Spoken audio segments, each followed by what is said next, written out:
Hello YouTube. Again, bit of a different video today. Again, it's not comic books, it's not Doctor Who this time. It's my N64 game collection. I did this on, I did a bit of a short video about this on TikTok a little while ago, but since then it has sort of grown a little bit. And I actually have some, I've got box games and unboxed games as well. So we're going to start with the box games, then work on to the unboxed ones, and some of these are PAL, some of these are Japanese, some of these are American. So we'll start with the PAL games and the box ones, and the first one I have is, of course, Super Mario 64. The absolute classic that is Super Mario 64. And I'll just take this out here to show you the cartridge. That's what it looks like when it's in that cardboard bit, and there's the cartridge on its own. Super Mario 64, I remember playing this when I was a kid, and I played it and played it and played it. And also what's really cool about this copy is that I actually managed to get the instruction manual with it as well, which, as anyone who collects N64 games will tell you, is something of it's a rarity just to get the box when you're an N64 game collector. But getting the manual as well is even more of a rarity because, you know, they tended to get destroyed. Next up we have another absolute classic on the N64 system, 007 GoldenEye. I remember many happy hours playing this, again when I was younger. Always been a huge James Bond fan.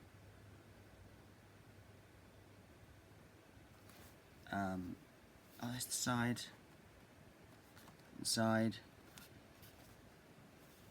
and the top. I didn't do this on Mario, so I'll just grab that back in a second. And the bottom. Just grab Mario back, hold on. There is the side, and the other side, and the top, oh, sorry, the top, and the bottom. Okay. So now I'm going to show you GoldenEye, and this one actually came in a little plastic baggie, as you can see, so that's quite nice. We'll take it out of this plastic baggie there just to show it to you. There it is, GoldenEye on the N64, an absolute classic of a game. Oh, sorry, there's the back. I say many happy hours playing this when I was a kid. Many, and again, just to show you, most of these have the manuals with them actually, I'm not quite sure, but just to show you, this one actually has the manual with it as well. There's the manual in very good condition, amazingly, for an N64 manual. They're usually, you know, they're usually trashed, but yeah, it's surprisingly good condition. And I also came with all the original Nintendo gubbins as well, so that's kind of cool. That's more or less complete in, I think makes this copy more or less complete in box. Please correct me down below if I'm wrong on that.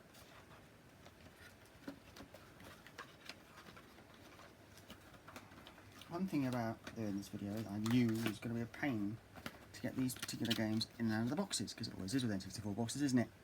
The N64 collectors down below can the N64 collectors, I'm sure, will verify that in the comments. Next up we have the sequel to GoldenEye, more or less, 007 The World Is Not Enough. Now when I was a kid, I had the PS1 version of this, and I thought that was the only, I knew about the Game Boy Color version, but when it came to the home consoles I thought it was only the PS1 that got a version of The World Is Not Enough. No, the N64 did as well. So I'm really happy to have a nice conditioned box copy of this. Oh, yeah, side. The other side, which is really plain. The bottom. And the top. Show you this one. Whoops, the wrong end. There it is, The World Is Not Enough. In America, I believe this came in a blue cartridge. But we just got the standard grey over here, as we did for most things. I say most because I've got a couple of games, PAL games, that aren't in the grey cart format, as you'll see later on. This one also has the Nintendo little booklet thing, as well as, oh dear, so what I mean about them being a little bit damaged there, see the corner there? There's the instruction manual. It's just nice to have the instruction manuals with these things, or the booklet, of course, on the front. Because the N64 games, usually the instruction manuals are trashed, a bit like the boxes, because they were only cardboard. Where, I mean, you know, that was the thing. Any retro game collectors out there will, you know, agree with me on this. Sega got it right, in a sense that they had plastic boxes for their games, not cardboard ones, like Nintendo did. Next up we have, that's one of my favourite little bug killing games on the system, and it is this, Buck Bumble. You play as I think it's a killer bee killing wasps, or a wasp killing bees. Anyway, I love it. Because I'm actually allergic to wasps, so any chance I get to kill the little sods, even if it is only virtually, is brilliant.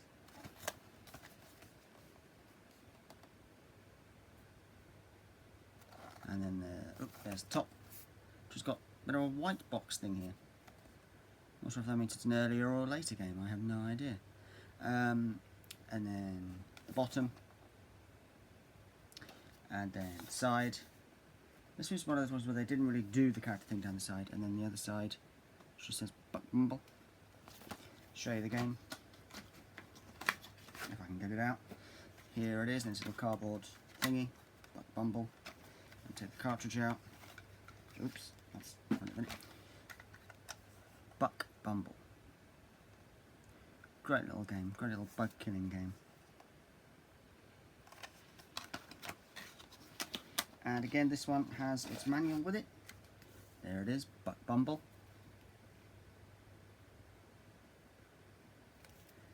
And a little Nintendo booklet as well. Do you remember, the days of the instruction manual are gone.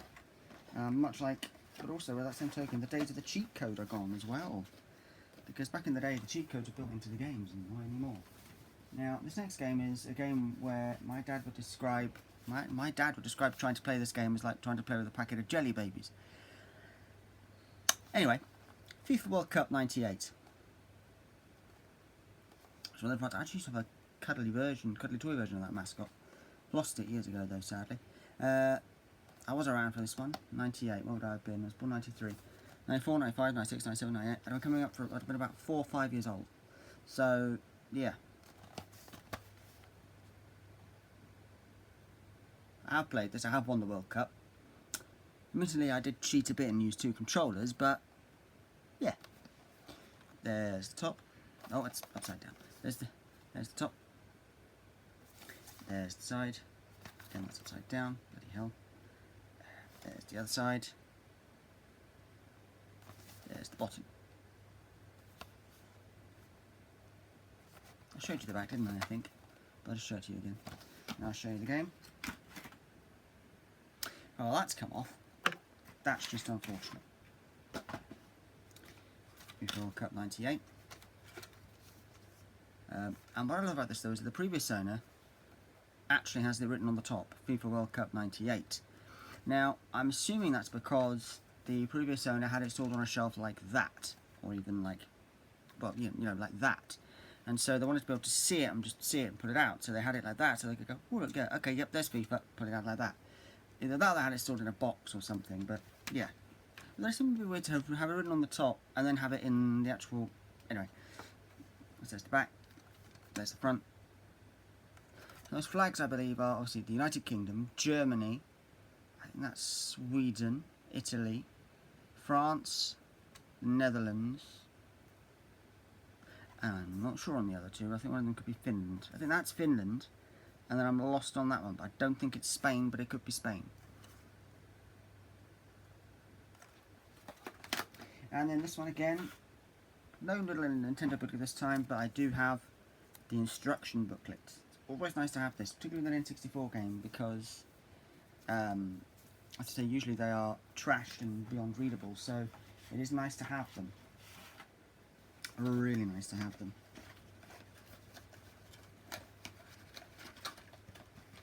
Oh, hell's teeth. Yeah, I think some people probably would have made this 2 separate videos, but nah. Next up we have a copy of the sort of more sort of spiritual successor to GoldenEye on the N64, and a bloody great game, by the way. Perfect Dark. And yes, I do have the expansion pack in my N64, which, by the way, is on the other side of the room, so I won't go back and getting it, but it is the Pikachu N64. Yes, Also another N64 console, but I'll get onto that story later on because that's quite an interesting story. But I'll come to that when I come to one of these unboxed games. Perfect Dark, great game, and much better when played on the original hardware because I first played this game on the Xbox One on the Rare Replay game, and then I managed to find a copy of it in my local CEX in box, and I thought and I'd already had the expansion pack by this time because of another game that I got, which I'll show you later. I thought I've got to play this on original hardware, even better on original hardware. If you're going to play this game, play it on the original hardware.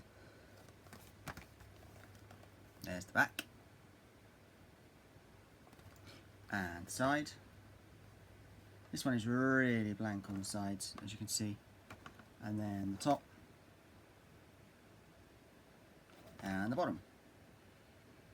And show you the game.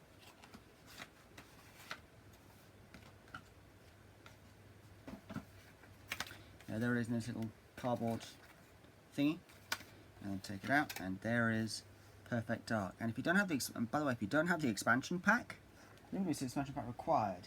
The expansion pack required for maximum gameplay, right there in the top corner. Hold on, let me just try and show you that.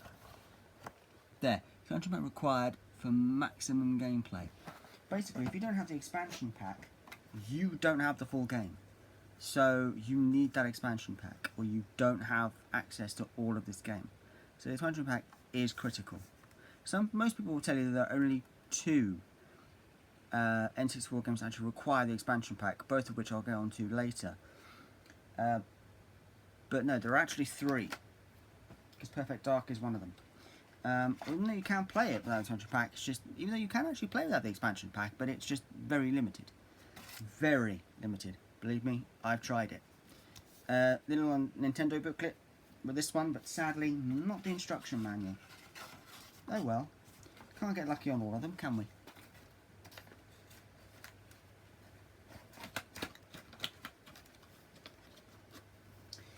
Next up we have a game where I have this one boxed, but I also have its sequel, however that one's unboxed. So first up we have the boxed one we have, Banjo-Kazooie. What a brilliant little game this is. Love this game. Obviously didn't discover until much later in life, but I still love it. That's the back. Excuse me. There's the top. Oh, that's upside down. There. There's the top. There's the side. Oh look, we've got pictures. The other side. There's Grunty. I think I had the other picture the wrong way up, you know. I think it's supposed to be like that. It is, sorry, I had it all the way upside, I had it all upside down. And then there's the bottom. Now I'll show you the game. There it is in this little, this one's also got a little plastic baggie, which I like because it keeps the game protected. This is a really good game. There it is, Banjo-Kazooie.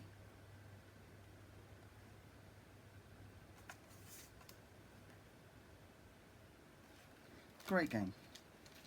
And its sequel's really good as well, although the sequel does have some slight problems, which we'll get on to when we get there. And this one, again, I think it's one of those ones where it would be considered complete in box, because I've got pretty much everything that was in here originally. So we've got the instruction booklet, which is really cool to have, because it's really quite thick. We have all the little Nintendo gubbins. We have the little Nintendo 64 poster thingy. They come with all the advertisements on it, as you can see. Diddy Kong Racing. There are... let's see, how many of these games here we're going to see later on? We've already seen GoldenEye.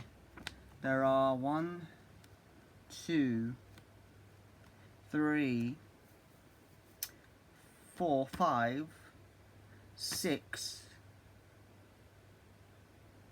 7, at least 7 or so games on there that we're going to see as we go through. Now on the back is just like a Game Boy Color advert. Game Boy Color advert anyway. So, yeah, there's that. I've closed that the wrong way. And then we also have this, which is Banjo-Kazooie Story. And it literally gives you the entire story in several languages. You have it in English, on one, and Slovenska, is that Slovenian? I'm not sure.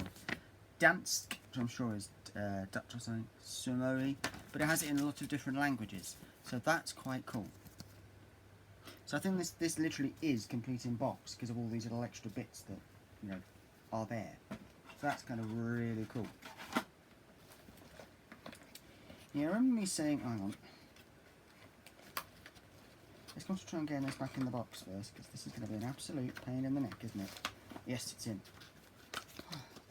This is why I think some people would have done this as two separate videos, but not me. Next up, you remember me saying earlier there were actually 3 games that require the expansion pack, Perfect Dark being one. Well, here's another one of them.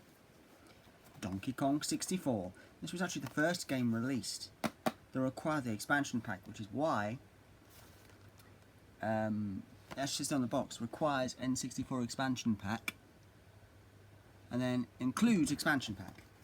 Although this one doesn't, I'll explain why in a minute. Because it's actually over there in my N64, but yeah. So there's that, and then we've got the side. And we've got the other side. And we've got the top. And we've got the bottom.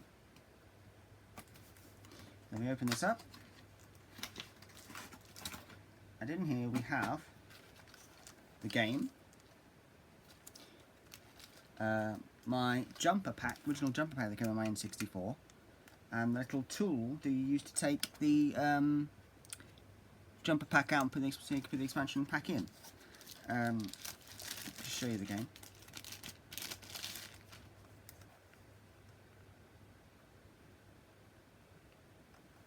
Brilliant game, this.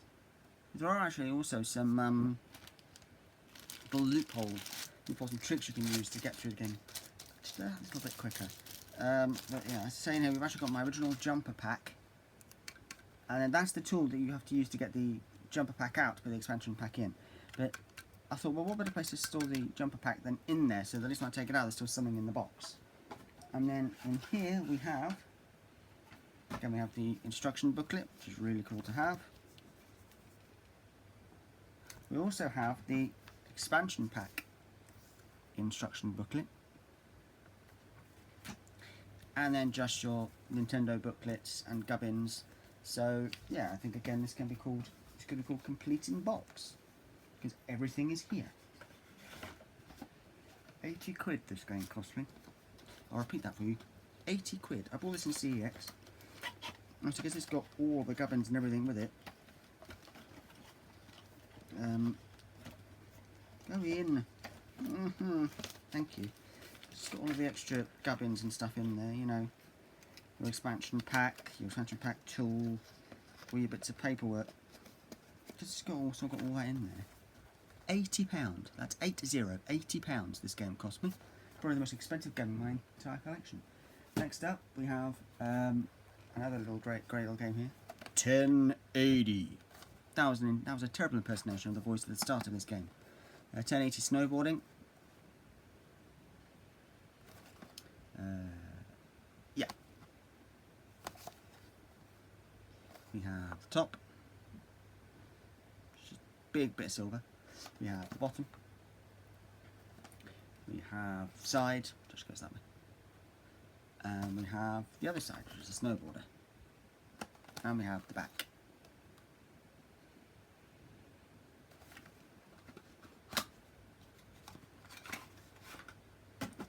There's the game in its little cardboard cradle.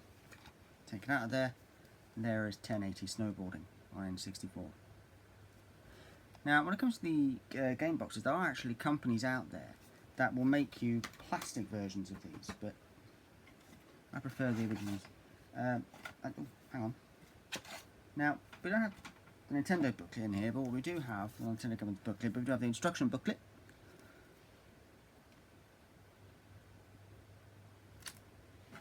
And we have the original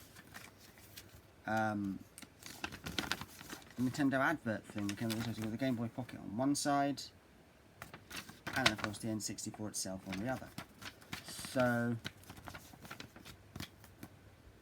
People actually used to have those stuck on their walls, by the way.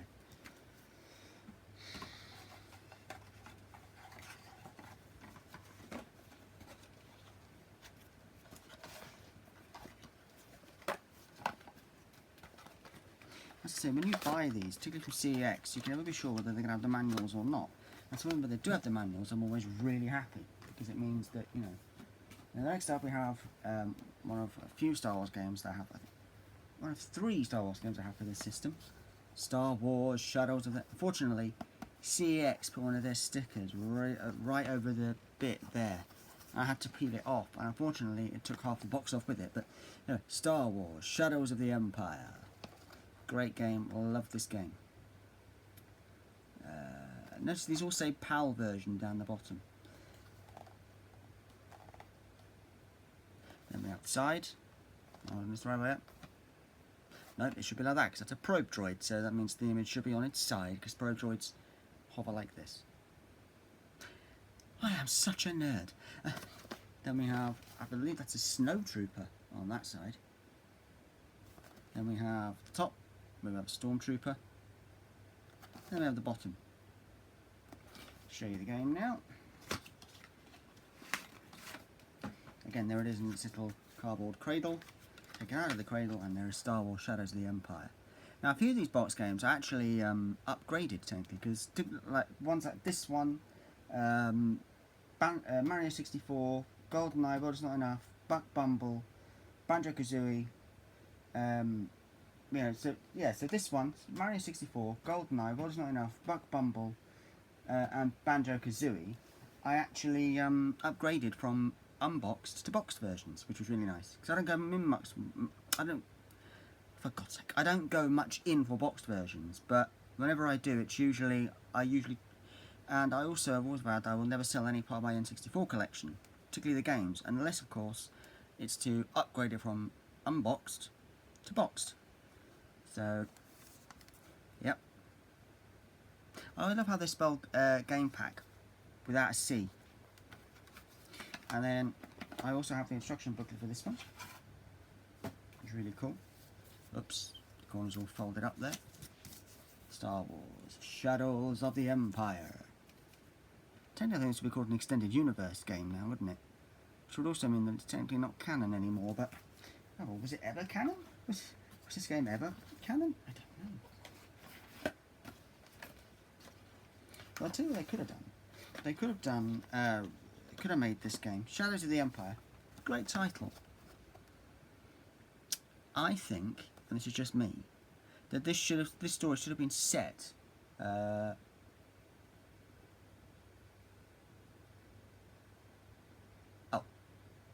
hang on, she says here, storyline is set between The Empire Strikes Back and Return of the Jedi. Right, ignore everything I just said. I was about to say, I think they could have done a story. What I should have done was there was a story that was set after Return of the Jedi and have you play as Luke Skywalker. But just reading the back there, I've just suddenly realised I'm talking a load of nonsense, because it actually explicitly says, gives you the timeline for this game on the back of the box. Learn to read, Jamie. Learn to read. And the last of the... Oh, no, sorry. The last of the boxed PAL games is the newest boxed PAL game to my collection. And it is a game I've never had before, but it is very good. And I love playing as the fat kid, because it's like, ugh, every time he gets hit. That may have given you a clue. That may have given you a clue, actually, if you play N64 a lot. Snowboard Kids. This cost me about 50 quid, I think, from CX. So it was between 40 to 50 pounds. But that's because it's in the box. And this is one of those slightly rarer games. So, and then we have the top, which is definitely that way. We have, get these the right way up, side. We have the other side. We have the bottom. Whoop. Idiot. Now I'm going to show you the game. So there it is in its little cardboard cradle. Take it out of the cardboard cradle, and there is Snowboard Kids. I didn't know if I was going to like this game when I first bought it. Turns out I love it. Now, I basically more or less bought it because A, I'd never played it before, and B, it was in the box, and C, it was a fairly good price. It was certainly a much lower price than I'd ever seen it going for on eBay. So, And this one does in fact have its instruction booklet. That's all it has though. But still, that's more than enough. We love an instruction booklet. Or manual.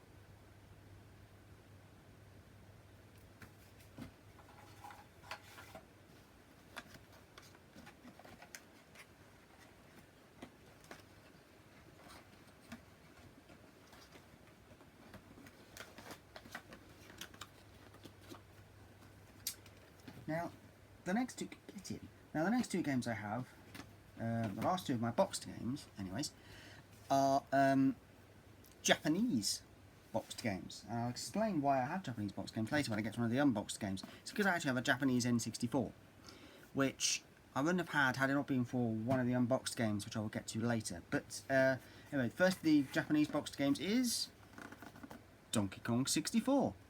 This was actually the first version of Donkey Kong 64 that I owned. So I got this before I got the PAL version. As you can see, the box is much bigger than the one we have over here. I believe it's because when they released this in Japan, they actually released it with the expansion pack loose in the box. Anyway, here's the actual box. Here's the box for the actual game. So there's the front. There's the side. It should go like that. There's the other side. The bottom, which is just plain green, and then the top. And of course, the back, which you won't be able to read a word of unless you can speak and read Japanese. And then show the actual game. This comes out with everything as well.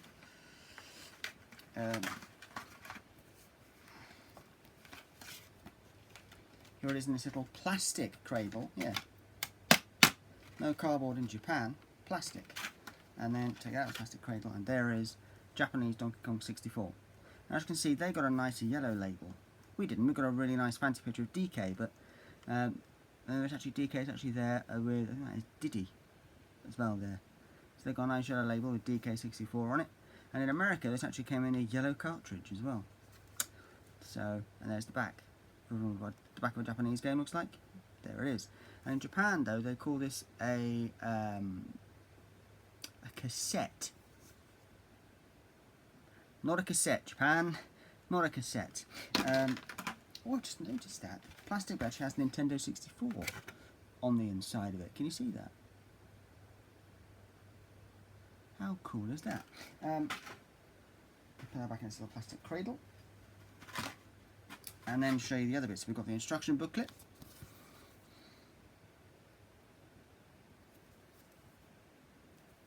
It's really cool to have. We have the card that comes with all of the controller instructions on it. And on the back, a list of all the characters and other various bits and bobs. And then I was actually glad these were in here, because in Japan, when they did Donkey Kong, they did these Donkey Kong cards. And you actually got two with the game. I was glad to see they were still in there. And I have got, I believe that is Banana Kong? Or is it Silly Kong? I don't remember his name. Because that's definitely Trixie.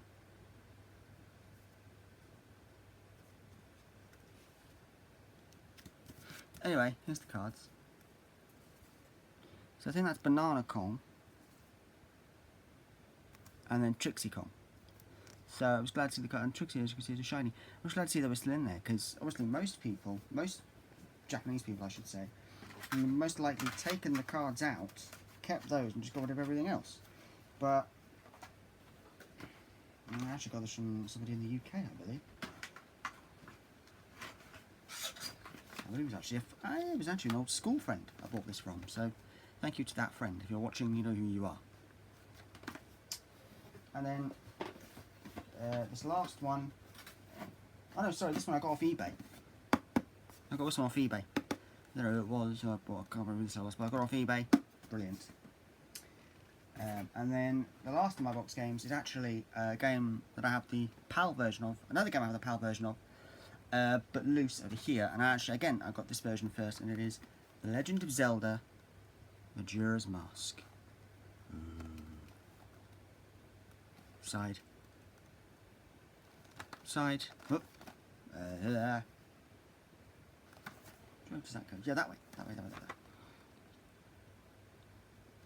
The mask facing that way, which is a bit weird. Top,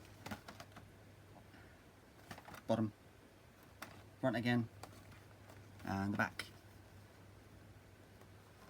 It actually has a complete game save on it. Although the really weird thing is my Japanese N64, I took my old CRT TV sat right next to me, my PS2 hooked up to it.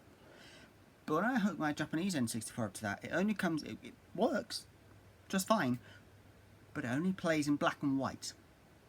The only way I can get my Japanese N64 to play in colour is by hooking up to my sort of slightly newer TV over there, which is still quite small.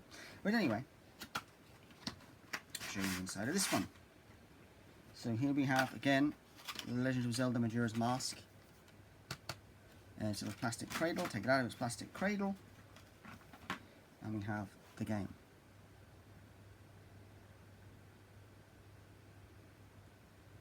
In a grey cart, as opposed to our one, which I'll show you in a bit. Again, it's got Nintendo 64. I think that's so cool. I've only just noticed. Today years old when I realised that had N64, Nintendo 64 printed in the middle of it. And here we have, again, we have the instruction booklet. This was one that an old school friend sold to me. Legend of Zelda Majora's Mask. So thank you to that old school friend. If you're watching, you know who you are. The back, just Majora's Mask on. We then have a couple of, I'm guessing it's standard warning things that were printed in most games in Japan. One has Toad on, and is green. The other one is blue, and doesn't have Toad on, but has plug information on it, apparently. Apparently it's saying, don't use an American plug with this. I'm not. I'm using a PAL plug.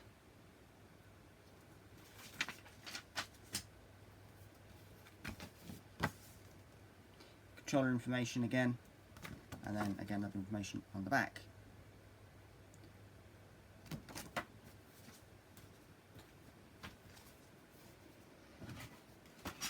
So yeah,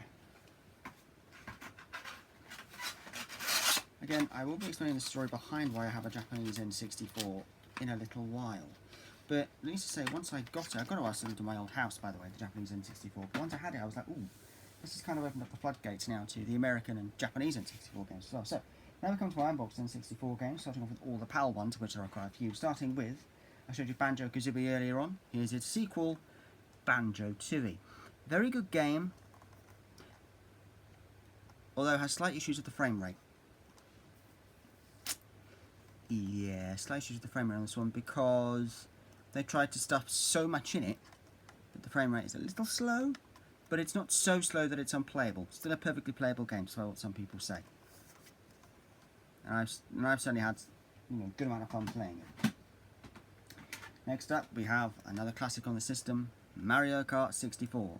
And yes, I am still looking to try and potentially upgrade this one eventually as well. This one's also got a very weird thing. You might not be able to see it on camera, but I will point it out. From the bottom of the cartridge up to here on the label is all the normal colour, if you can see that. So from the bottom of the cartridge up to about there, as you can see, is all natural colour. And then from there and upwards is terribly, terribly sun-bleached. So it's like the bottom third of the label, cartridge of the label, is the normal grey colour. And then the rest of the way up, it's all horribly sun-bleached and grey and a bit dull. And that's probably because it was left in someone's N64, sat like that, in N64, in the sun. I'm trying to demonstrate here. So like this in the N64 in the sun, so the top half's been sun bleached and the bottom bit hasn't. So it's Mario Kart 64. Then we have Yoshi's Story. Great little game. If I ever found a copy of this in box, I would of course buy it and upgrade. But the rule I have is that the current copy of any game I have does not leave the collection until a boxed game is firmly in the collection. Because I refuse to lose any game from my collection. Next up, we have Army Men Sarge's Heroes. Great game. You actually get to play as a little green Army Men soldiers that I used to have when I was a kid.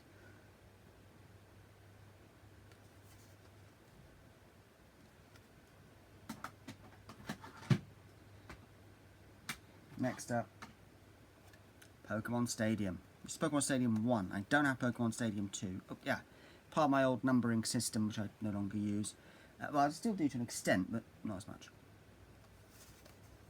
And yes, as you can see, CEX. Now, CEX sold this game to me like this. Okay? And yet, and yet now, under their now sort of new rule things, they would not take this game because of the damage to it. And yet that's how they sold it to me originally. Very odd. There you go, still 2 fix. TARDIS mug.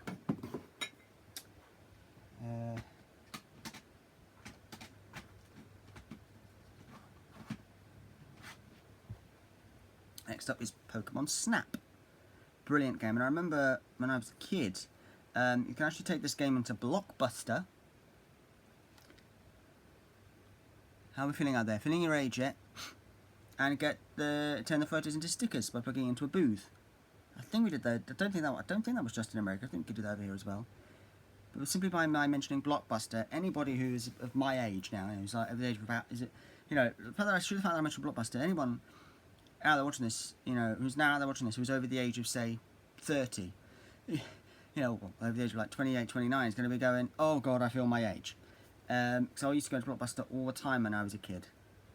So, how are we doing out there, my 90s babies? Feeling your age yet, 90s kids? Next up we have Rugrats Treasure Hunt, or as it was known in the States, Rugrats Treasure Hunt, or as it was known over in the States, Rugrats Scavenger Hunt. And this, I've actually heard this referred to by some people as the poor person's Mario Party. I can understand why. All it's missing is the mini games, and then it would be an absolute 100% Mario Party clone. Next up, I actually have all three versions of this game. Oh, was there a PC version? Anyways, I have this one, which is Power Rangers Lightspeed Rescue. I have this one, I have it on PS1, and I have it on Game Boy Color. I didn't actually have to think then. So, yeah. Power Rangers Lightspeed Rescue.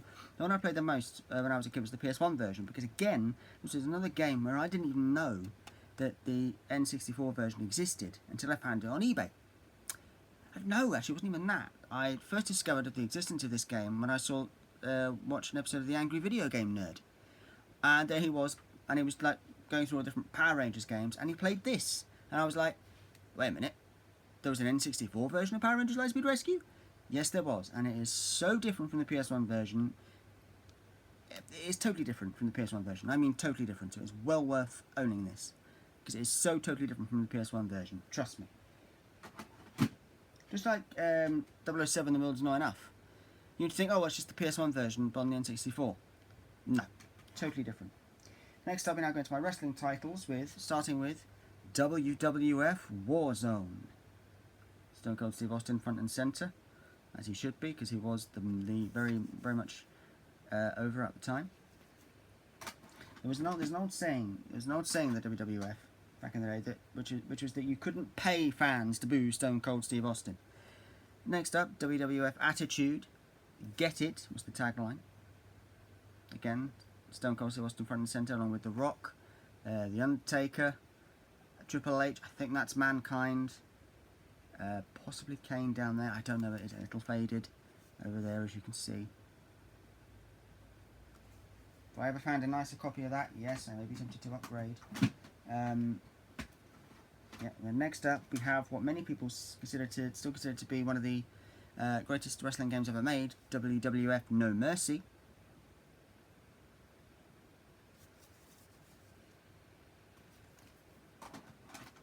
Then we have WWF WrestleMania 2000.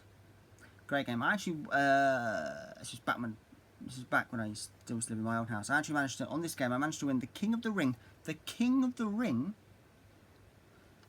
as China.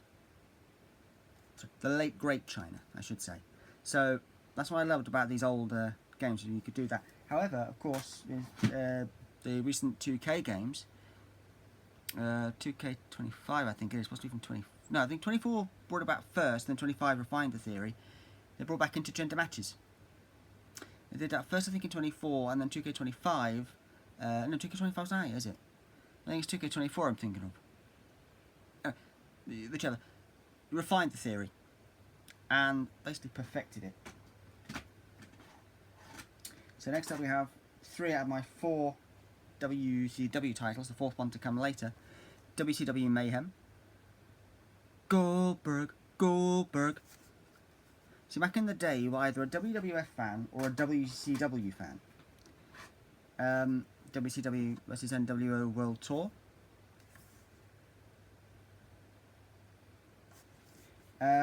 Or there was the third option, which is that you could be like me and be a fan of both. But if that was the case, then you didn't mention it. You usually sided. Whenever someone asked you, are you WCW or WWF, you usually came down one side of the fence or the other. You never admitted to liking both. WCW NWO Revenge.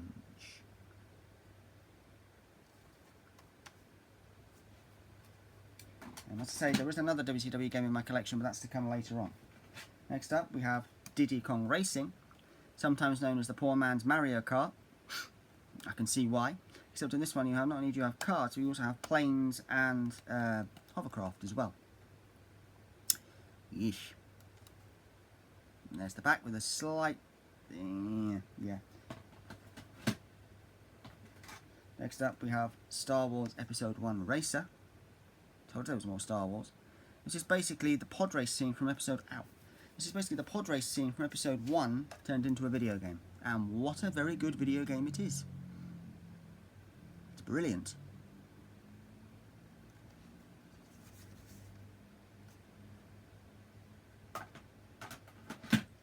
Next up, we have Wave Race 64.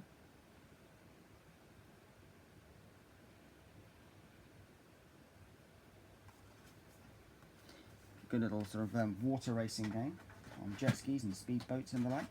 Next up, we have Mario Party 1, the very first ever Mario Party, the one that started it all. Bloody brutal. Trust me, I've played this several times. Obviously on my own. God. Even though I do have more than one controller, my other half, she prefers her PS5 to my N64, let's put it that way. And so I usually play this on my own, sadly. But that's fine. But it's fine.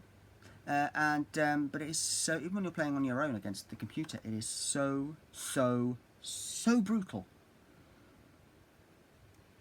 I think I've only managed to win a game on here about twice. Every other time I've lost, usually to bloody Princess Peach, but Mario Party 1. And look at that. Next up we have the recently returned to the collection Mario Party 2, because this is actually the same copy. This is actually my original copy. However, I sold it to CAX and then rebought it back just the other day. So yeah, Mario Party 2. And of course, this one they have costumes. Again, still slightly brutal. Not as brutal as Mario Party 1, but still a little bit brutal.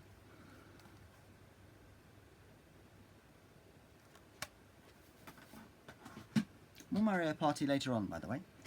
Next up, we have Glover.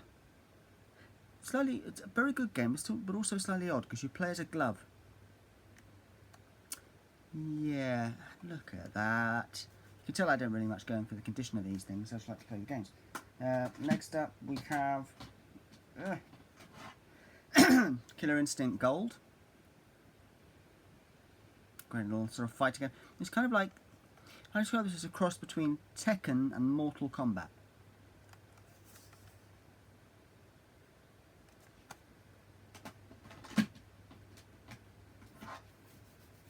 Next up we have Mission Impossible.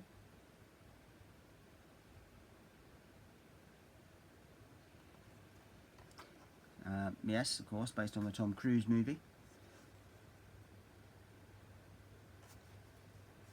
I seem to remember in that game, every time you sort of shoot someone in that game, Mission Impossible game, it goes, "Way to go!" I'm thinking, why? Next up, we have Jet Force Gemini, another great little kind of alien bug killing game.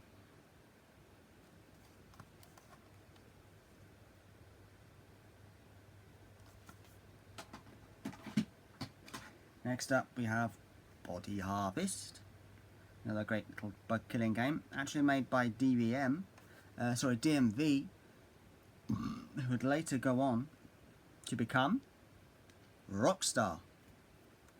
Yes, it was made by the same people that eventually went on to make the GTA games, and you can actually see a lot of that GTA DNA in this game.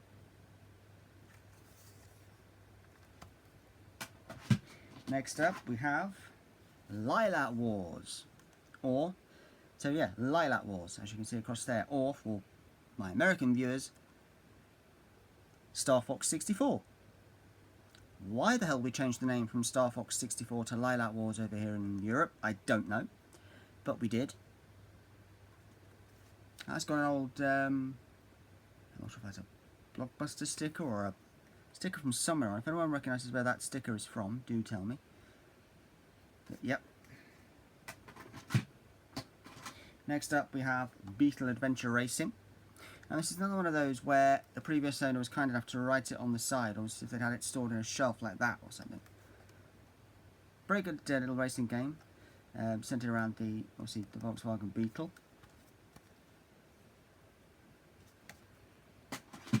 Next up we have South Park, which is actually, I can't believe I'm saying this, it's a first-person shooter.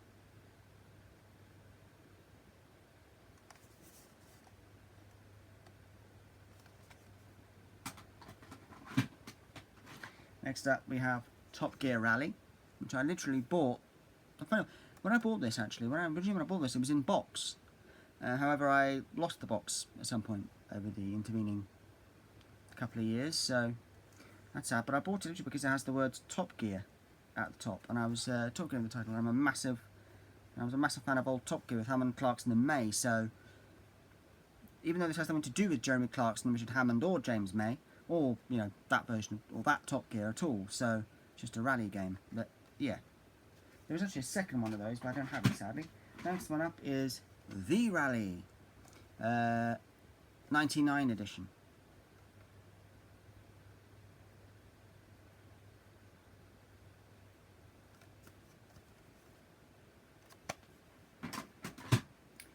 Next up we have Duke Nukem 64. I do actually have the other Duke Nukem game that was released on the N64, but that's to come later. Duke Nukem 64. Oh, sorry, back. Oh dear. Next up we have FIFA 98. Funny story about this. I ordered this not long after I moved into the house where I now live, and but when I ordered it, but I didn't actually order this at all. What I actually ordered was World Cup 98. And this was a CX Online I ordered this from. However, when it came through the door, it was this game. So that's why I was lucky that I finally found an actual copy of World Cup 98 later on. Because this is not World Cup 98, as you can see, it's just FIFA 98. One of 2 or 3 FIFAs released on the system. A little sticker there from supplied by the software store. New and used computer games and consoles bought, sold and part exchanged. And then it has their telephone number, so I'm going to cover that up. No, you can't read it anyway. Haha. But still. Yep. Then we have one of 3 new additions to the collection. F1 Pole Position 64.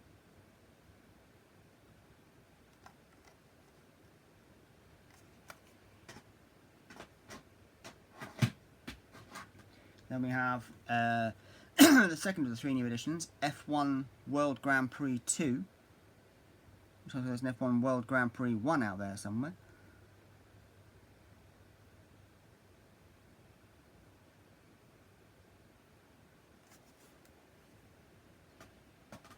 And then, I think this is the last of the this is the last of the brand new editions.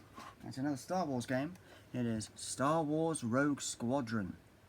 And now I've finally played it, I can see what all the fuss is about with this game. Because a lot of people rave about this game. I mean, rave about this game. And I was wondering what on earth they were raving about. Now I know. Now I know. Rogue Squadron. there's that. Great game. Next up, we have Turok Dinosaur Hunter. Great game. I actually got this for Christmas a couple of years ago. I don't fancy again. N64 games for Christmas in the 21st century, or in the, in the 2020s. Then we have Turok 2, Seeds of Evil. As you can see, this is in what is now known as the lesser spotted black cartridge case.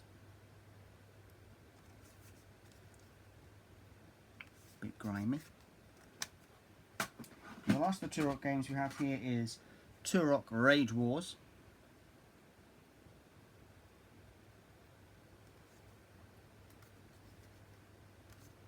I don't have Turok 3 yet, but I am still in the market looking for it.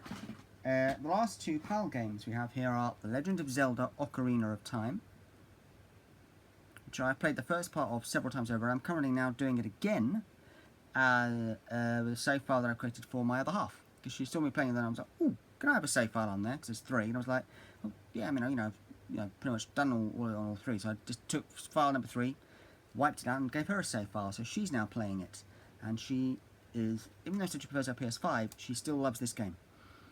She has fallen in love with Ocarina of Time. So, good. I managed to hook her into I managed to hook her into at least one N64 game. Good. And I'm giving her a little bit of help, of course, because it's her first time playing it. So I'm giving her a little bit of help, but not, I'm not doing it for her. I'm helping her, as any good partner would. And then the last of my PAL games is the PAL version of The Legend of Zelda Majora's Mask, which you can see over here in Europe came in a lovely gold cartridge, although I believe there was also a version out there where this is lenticular, but this is not that one. Again, great game. Although, if you're going to play this game, I'll give you a bit of advice. Don't sit down to play it until you've got a good amount of time on your hands, because you cannot save this game until about, I want to say, 15-20 minutes in. So, yeah. And now, that's the end of my PAL games. Now we go on to my remaining Japanese / comeback American games. Starting with the game that involves the story behind the Japanese N64,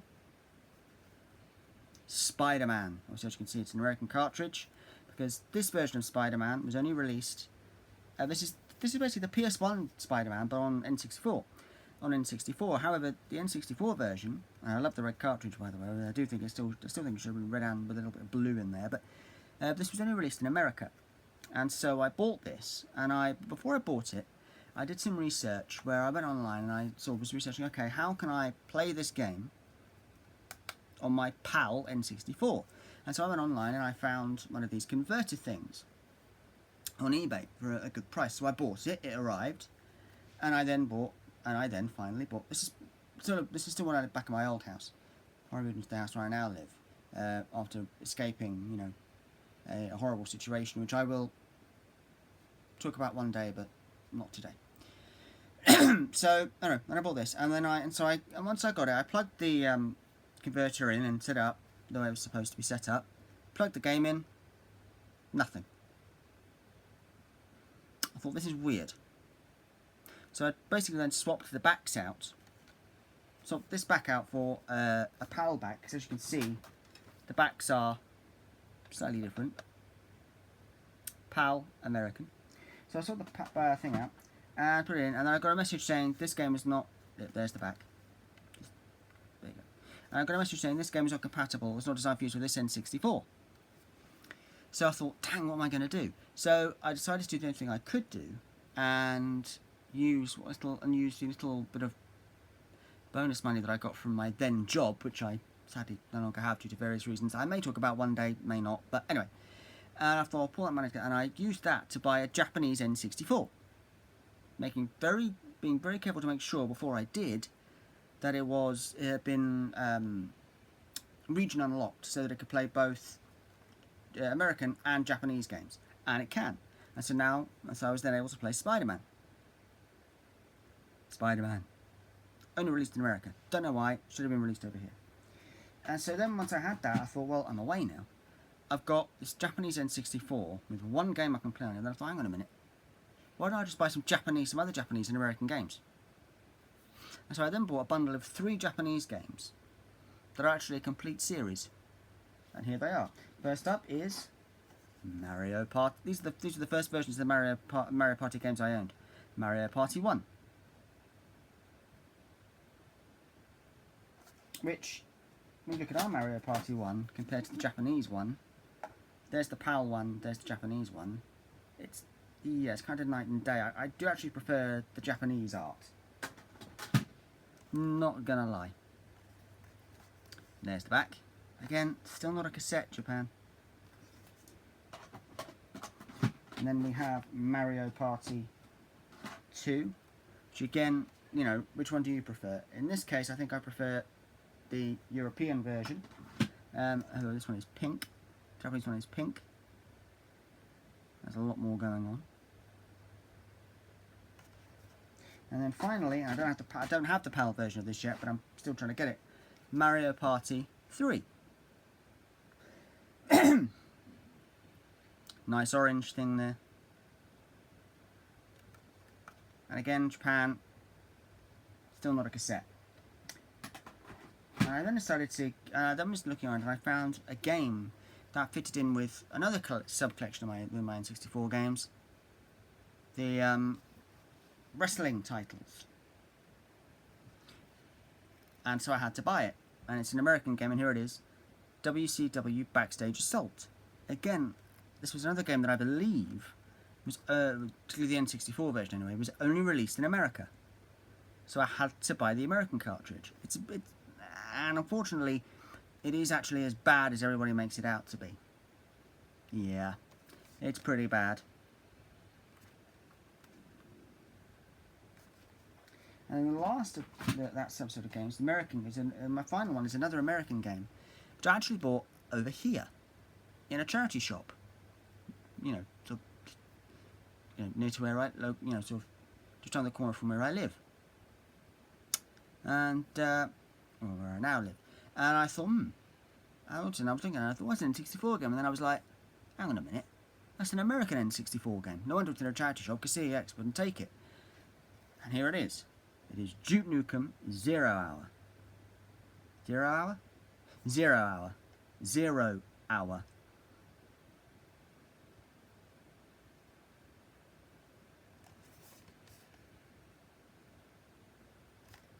So, yeah. And so that is my N64 game collection. It is quite large.